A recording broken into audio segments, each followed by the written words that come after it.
And another message, Aquarius. Wow, the Rainbow Reviver, mga kapiksi, ibig sabihin nito guys, no, na nakakalampas na kayo sa mga bagyo, no, sa mga bagyo, sa mga pagsubok na dumating sa buhay nyo, di ba? Lumalabas yung rainbow guys kapag tapos na yung ulan, di ba? Kaya nga sinasabi nila, there's a rainbow after the rain, okay? And at the end of the rainbow, guys, there's a pot of gold. So, nandun kayo sa proseso, guys, na umaalwan na ngayon yung langit nyo. Nagiging tahimik na, nagiging mapayapa na. And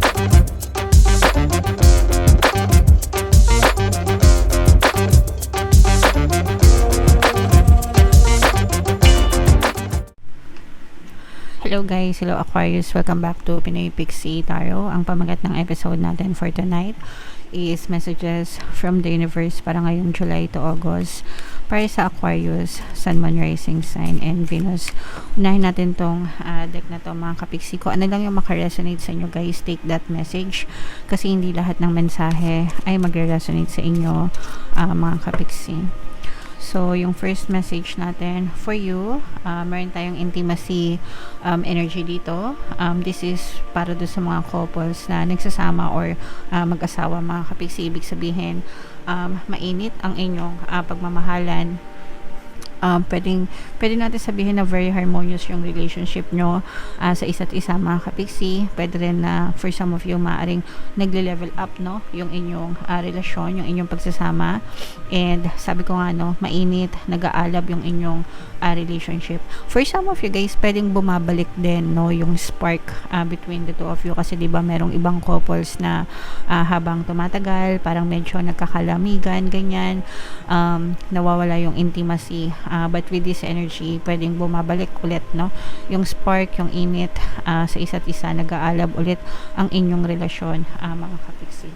So, ito naman guys, kailangan talagang effortan to.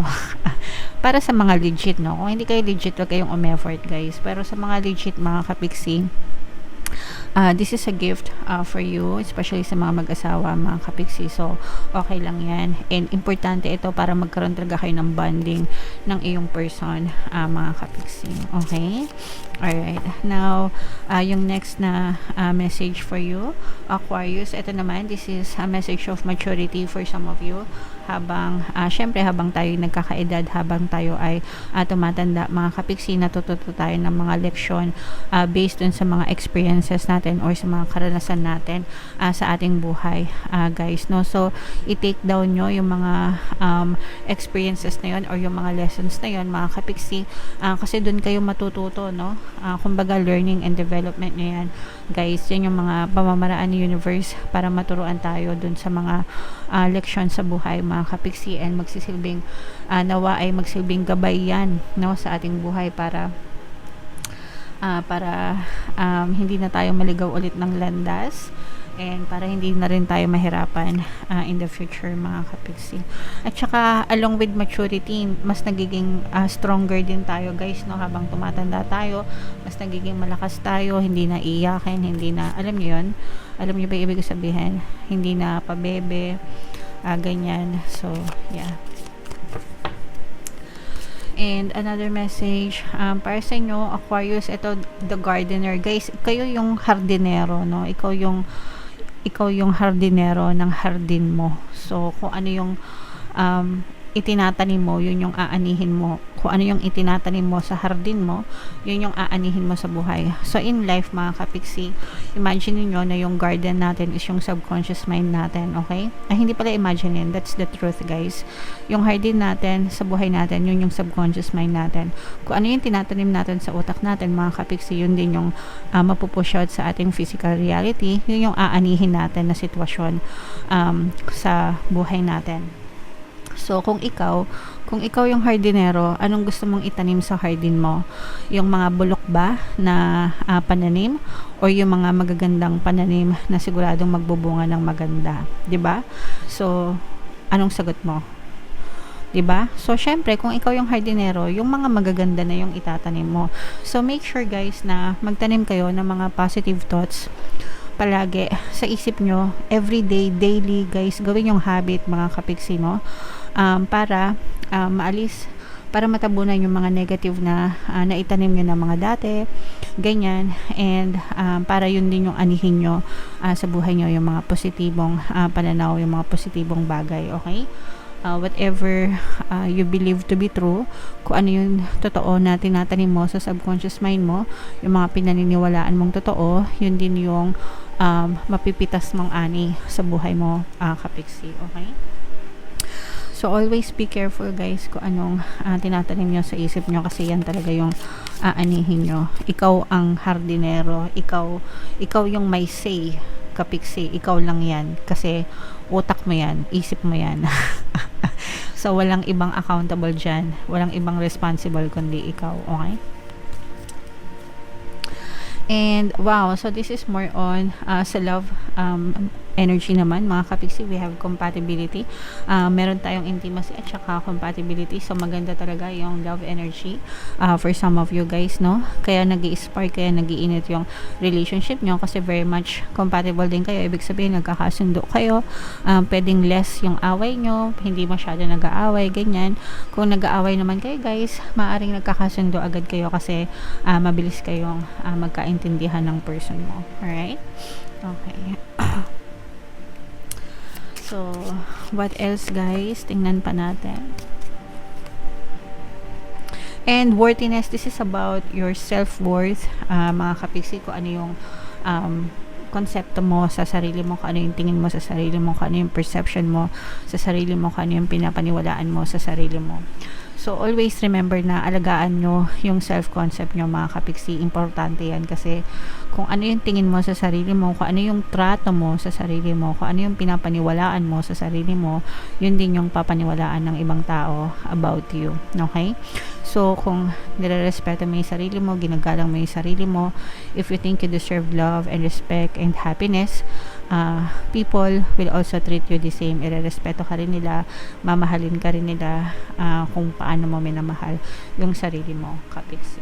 That is why very important talaga yung self-love, guys. Talk to yourself.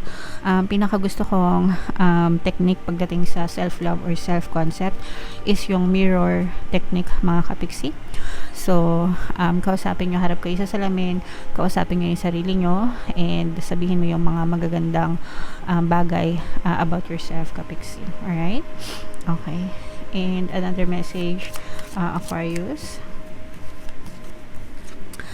Wow, the Rainbow Reviver, mga kapiksi, ibig sabihin nito guys, no, na nakakalampas na kayo sa mga bagyo, no, sa mga bagyo, sa mga pagsubok na dumating sa buhay nyo, di ba? Lumalabas yung rainbow guys kapag tapos na yung ulan, di ba? Kaya nga sinasabi nila there's a rainbow after the rain, okay? And at the end of the rainbow, guys, there's a pot of gold. So, nandun kayo sa proseso, guys, na umaalwan na ngayon yung langit nyo. Nagiging tahimik na, nagiging mapayapa na, and maaari na siyang maging makulay. So, pag sinabi natin makulay yung mundo, masaya, happy, di ba? Very light, very magaan na energy, mga kapiksi. So, unti-unti nang napapawi yung mga kalungkutan, yung mga hinaing, yung mga hinagpis, yung mga problema, mga pagsubok sa buhay nyo. So, this is a very positive energy, mga kapiksi. Alright? So, i-mind nyo na yan, guys, sa comment section. Itong mga harmonious na relationship na to, compatibility guys, itong recovery sa buhay, yan. So, yan yung mga magaganda and very positive na mensahe para sa inyo. I-mind nyo na guys sa comment section. So, bubuna tayo ng isa guys. Habang sinashuffle ko to, panoorin nyo muna yung video natin regarding sa ating paano mag-manifest ng abundance video course. Kapiksi, sawa ka na ba sa mga struggles at hirap sa buhay mo? Masipag ka ba at masikap sa buhay ngunit hindi ka pa rin umaasenso? Ilang beses ka na bang nag-attempt magnegosyo at mag-invest pero palagi ka pa rin nalulugi? Sa pagkakataon na ito ay maaaring may subconscious beliefs ka na nagiging balakid sa iyong pag-unlad at pagyaman. Introducing, paano mag-manifest ng abundance video course.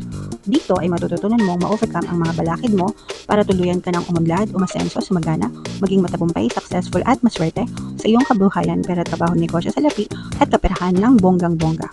Dali, mag-send na ng email sa pinoypixitaro@gmail.com at simulan na ang iyong pagyaman ngayon. Alright, so sa lahat ng gusto mag-avail ng course guys, naka-flash sa screen nyo. Una, meron tayong paano mag-manifest ng abundance video course. Meron din tayong paano mawala ang third party at magkaroon ng harmonious na relationship. And meron din tayong paano pabalikin si ex revised breakup. So sa mga interesado guys, mag-send lang kayo ng email sa pinoypixietarot@gmail.com. So bunot lang tayo ng isa pang card para sa additional message. Kung ano lang yung makaresonate sa inyo guys, take that message, make waves, mga kapiksi, no? So, tingnan natin kung ano yung ibig sabihin nitong message na to or nitong card na to, guys. It's your turn to make a splash and rock a few creaky boats. Don't be afraid to get wet. Ibig sabihin nito, guys, pagkakataon mo na ito, no, sa buhay mo. This is your time to shine. This is your moment sa buhay mo. Gawin mo kung ano yung gusto mo, di ba? Don't be afraid to get wet. You may fail, you may look foolish, or you may make people think in a new way. Every great trailblazer and change maker made waves. You're no different. So, guys, hindi nyo malalaman yung resulta sa buhay nyo kung hindi nyo susubukan, di ba? And every day, binibigyan kayo ng chance ni universe para gawin nyo yung mga bagay na gusto nyo. Habang bumabangon pa kayo sa umaga, today is another day, today is another day, today is another day, diba? Today is a new day, diba? So, gawin nyo na guys habang may buhay pa kayo, habang may chance pa kayo, habang may pagkakataon kayo. And it's okay to fail, no? Again, sabi ko nga, hindi mo malalaman kung hindi mo susubukan yung resulta. It's okay to fail kasi dun sa mga failures na yun, dun kayo matututo. Kaya nga meron tayong maturity energy dito, diba? Sabi ko sa inyo, dun sa mga experiences, sa mga sitwasyon, sa mga pagkakamali nyo, dun kayo natututo, mga kapiksi. So, don't be afraid to make mistakes. It's okay. It's part of life and it's for you. Makakatulong yan para sa iyong growth and development, mga kapiksi. And mas malayo pa yung pwede nyong marating sa buhay, mga kapiksi, if you only take chances. Yung iba kasi guys, no, and okay lang naman yan kasi yung iba natatakot silang mag-try ng mga bagong bagay, natatakot silang lumabas ng comfort zone nila, and okay lang yan kasi kaya nga siya tinawag ng comfort zone kasi komportable kayo. But sometimes yung mga opportunities, kung gusto natin maging unlimited, mga kapiksi, kailangan natin lumabas ng comfort zone natin and try new things, mga kapiksi, para sa mga unlimited opportunities and mga infinite possibilities na pwede natin ma-experience sa buhay natin. Okay, so don't be afraid to make mistakes, make waves, mga kapiksi, para ma-experience mo kung gaano kasayang mabuhay. Alright, so comment down below, Aquarius, if feeling nyo nakaresonate kayo dyan, anong card, anong mensahe dito yung nakaresonate sa inyo, mga kapiksi, comment down below. For more tarot readings, ito yung playlist nyo. Ito naman yung ating success stories ng paano mag-manifest ng abundance video course. Thank you for liking, sharing, and subscribing, guys. See you next time. I love you all. Have a nice day. Bye-bye.